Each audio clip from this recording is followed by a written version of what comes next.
Bismillahirrahmanirrahim. Assalamualaikum warahmatullahi wabarakatuh.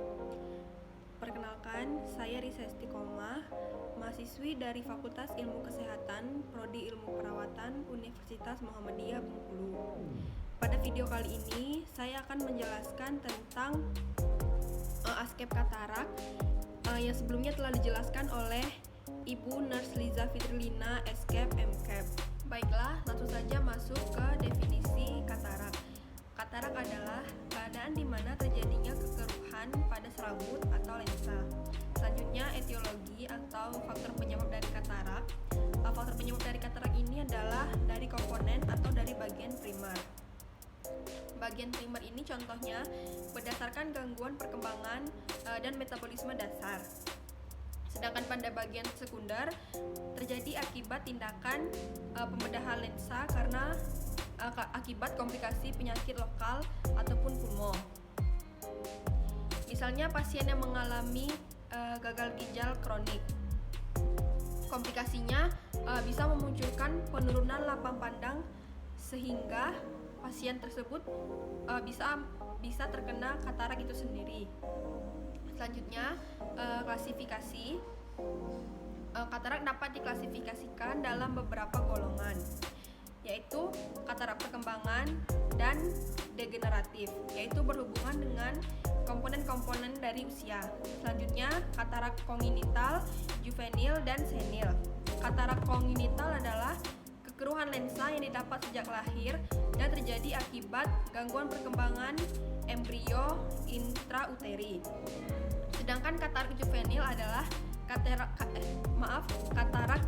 juvenil adalah katarak yang terjadi pada usia di atas 1 tahun dan di bawah 40 tahun.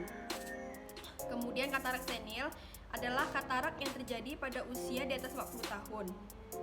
Pada katarak senil terdapat beberapa stadium, yaitu stadium insipient, kemudian stadium imatur, stadium matur, dan yang terakhir stadium hipermatur. Selanjutnya, katarak komplikata. Katarak komplikata terjadi akibat gangguan keseimbangan susunan sel lensa oleh faktor fisik atau kimia. Selanjutnya, katarak sekunder. Katarak sekunder adalah katarak yang menghalangi sinar masuk ke dalam bola mata atau mengakibatkan turunnya tajam penglihatan mata itu sendiri. Selanjutnya, faktor yang mempengaruhi terjadinya katarak. Faktor yang mempengaruhinya yaitu radiasi sinar ultraviolet, obat-obatan, alkohol, merokok, dan dari beberapa penyakit seperti diabetes. Bisa juga dari faktor lain seperti asupan vitamin atau antioksidan yang kurang dalam jangka waktu yang lama. Faktor penyebab lainnya yaitu dari usia, trauma, genetika, infeksi, dan penyakit kulit.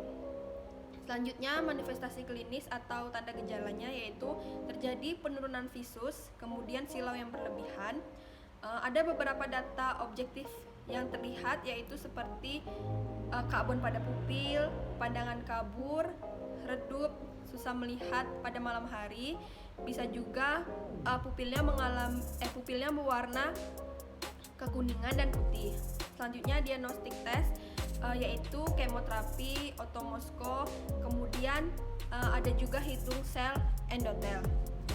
Selanjutnya, penata laksanaan. Ada 2 macam teknik pembedahan yaitu ekstraksi katarak ekstravaskuler atau ICCE dan katarak ekstrakapauler atau ECCE. Bisa juga menggunakan kacamata apakia, lensa kontak, dan implan lensa okuler. Selanjutnya, soal keperawatannya. Dari data subjektifnya yaitu nyeri, mual, dan neforesis. Data objektifnya yaitu kemerahan, edema, mata berwarna kekuningan atau abu-abu, dan putih pada lensa. Kemudian diagnosa perawatannya bisa muncul nyeri akut berhubungan dengan interupsi pembedahan jaringan tubuh, kemudian resiko tinggi terhadap infeksi, dan juga resiko tinggi terhadap cedera. Selanjutnya, patofisiologi.